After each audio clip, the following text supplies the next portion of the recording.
ہمارے ملک میں بڑی مصیبت ہے کہ اول تو کسی کا پڑھائی لکھائی کی طرف، انفارمیشن کی طرف، کسی تعلیم کی طرف، میں اس کو دینی یا دنیاوی تعلیم نہیں کہہ رہی، میں کہہ رہی ہوں ایجوکیٹ ہونے کی طرف دھیان نہیں ہے۔ ہماری بچیاں ہیں تو وہ فیشنوں میں لگی ہوئی ہیں، ہماری ایک عمر کی خواتین ہیں تو ان کو اپنی پڑی ہوئی ہے کہ ہم جوان کیسے نظر آئیں، ہم جاذب نظر کیسے نظر آئیں۔ ہمارے ینگ لڑکے ہیں تو ان کو یہ فکر پڑی ہوئی ہے کہ وہ لڑکیوں کا دھیان ان کی طرف کیسے آئے۔ ذرا بڑی عمر کے تھوڑا سے بڑے ہو جاتے ہیں آدمی تو ان کے فرق دھیان ہے، ہر کوئی شو کرنا چاہتا ہے کہ میرا فائنینشیل سٹیٹس کیا ہے، میں پہنوں اوڑوں کیا، میں کیا کروں، اس چیز کی طرف لوگوں کا دھیان ہے۔ اگر ایک بالکل قلیل سی جو ہے وہ کوئی نفری ہے کہ جو کچھ کرنا چاہتی ہے، یعنی کہ بیٹھ کے سر جوڑ کے چار لوگ بیٹھنا چاہتے ہیں کہ ہم کہیں بیٹھ کے کوئی اچھی گفتگو کر لیں جس سے کوئی اچھا نکتہ ہمارے گھر میں بھی آ جائے اور آپ کے بھی گھر میں چلا جائے، تو میں نے دیکھا ہے کہ بیٹھنے اٹھنے والے لوگ اس کو وہاں مشکل کر دیتے ہیں۔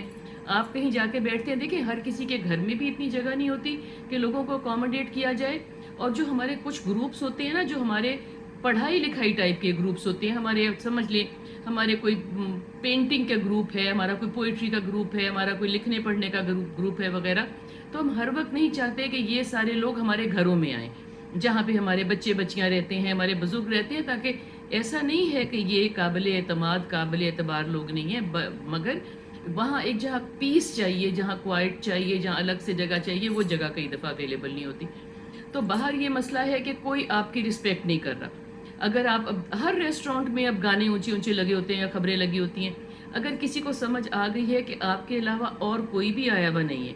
پھر بھی کوئی لحاظ نہیں کرتا کہ ٹی وی کو آہستہ کر دیا جائے، یا جو بچے وہاں پہ جو کام کرنے والے ہمارے بچے ہیں یا جو ساتھ کی میزوں پہ بیٹھے ہوئے ہیں، جو صرف کھانا کھانے یا کافی پینے آئے ہیں یا کسی میٹنگ کا انتظار کریں، کہ وہ اپنا ایئر پلگز لگا لیں کوئی بھی چیز سننے کے لیے۔ تو یہ بہت زیادہ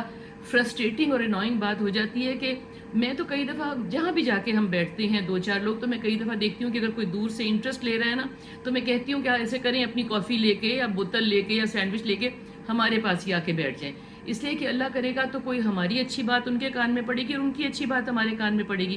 مگر کہیں بھی کوئی آ کے بیٹھتا ہے تو دیکھیں اس کے لیے زندگی مشکل نہ کریں۔ کئی مرتبہ ہمارے پاس وقت بھی کم ہوتا ہے، کئی مرتبہ ہمارے پاس جگہ بھی اور کہیں جانے کی نہیں ہوتی، تو کوشش کریں کہ کوئی اگر اچھی بات کے لیے کوئی فورم بنا ہے، کوئی اچھی ڈسکشن کے لیے کوئی جگہ اگر بنی ہے، تو ان کو آسانی دیں۔ آسانی دینے کا بالکل مطلب نہیں ہے کہ ان کو فری کافی بانٹنے لگ جائیں، ویسے فری دے دے تو حرج بھی کوئی نہیں پڑتا۔